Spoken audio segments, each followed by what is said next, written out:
Magluluto lang po tayo ng kari-kari.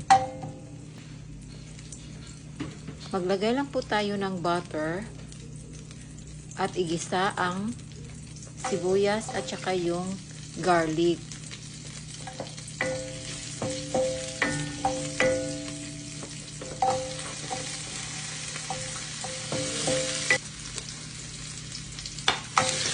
After sa garlic at sibuyas, lagay na po natin yung pinakuluan na beef.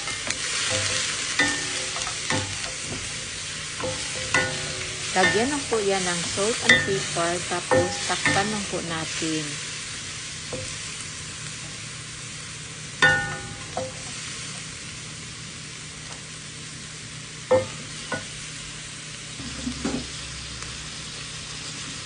Ilagay na po yung red chili pepper, tapos lagyan na po na yan ng sabaw.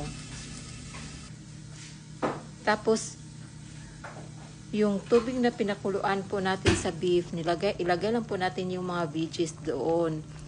Tapos lagyan po lang natin ng kari-kari powder, yung mamasitas lang po, at saka yung peanut butter.